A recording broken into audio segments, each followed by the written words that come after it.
How's it going? This video is basically a question or my response to Gorilla 199 and basically the whole theme behind all his videos. Alright, as you can see, we are looking at Egyptian hieroglyphics and depictions of the god with the horned disc that you talk about. And basically this god, right, who's holding hands and you know, kind of embracing the pharaoh type person, is feeding them the Ankh, the symbol for life, and which also represents the magic mushroom because of its mushroom shape. And it looks, the god is feeding the pharaoh or whatever the Ankh, okay, in both pictures. Now, what I wanted to talk to you about in this video, in all of your videos, alright, I don't want to come across like like negative or something. I'm just basically asking you to open your mind, and you come across as very confrontational in your videos, so you might respond in that manner. I just want to come straight out and say it. There is a lot of symbolism, and I'm not denying any of the stuff you have come across in your videos, alright? But my whole problem with it is it's all one-sided, okay?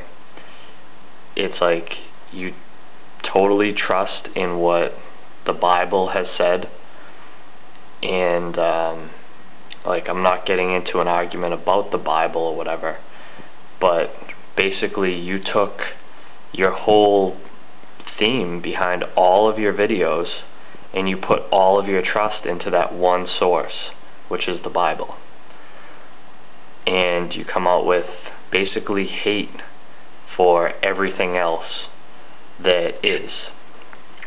Hate for reptilians, hate for all these things. Go back to Nibiru, all this stuff, right? And it's all this one-sided hate, okay? Now, basically what I want to say is this whole culture, which you know, defeat and cast out at every single chance you get, in thinking you're doing the Lord's work, you know, Jesus is Lord and all that. It's basically the same as the jihadists and all those people. They think they're doing the Lord's work too. So, you know, that's just a little comparison. But basically, all of the ancient symbolism, all the Egyptian stuff that we're looking at, they had a huge culture, and this was widespread. This was not, you know, an isolated group of like apostles and this one guy who put together, you know, the biggest selling book to this point in history or whatever. This was a whole like worldwide culture, which you're automatically assuming based on this other evidence that came out that this was all evil and like there's this huge like conspiracy. I'm just putting the idea out there. What if they were on to something? Alright, what if there was, you know, more to the story than you are aware of? You automatically assume that since people are trying to hide something, they must be evil. And a lot of your arguments or reasons why you cast these people out is because what's written in the Bible. The people who speak with their hands are plotting evil.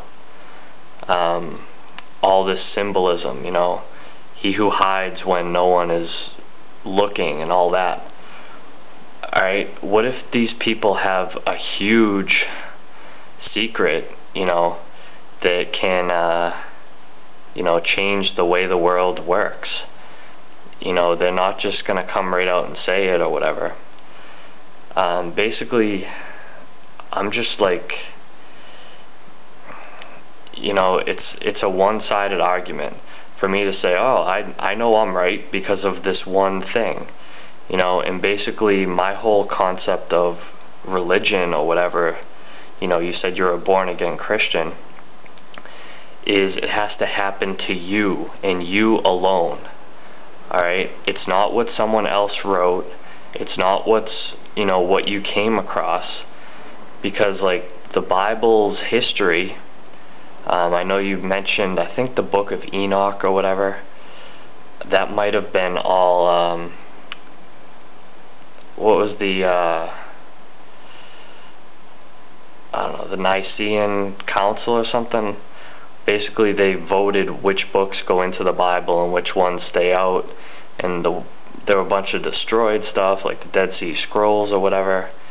You know, and for you to come across, like, you have all the answers and all these people are evil, you know, that could have been the, you know, that council, I think it was the Council of Nicaea, that could have been a conspiracy to get all people all up in arms, like they know what they're doing.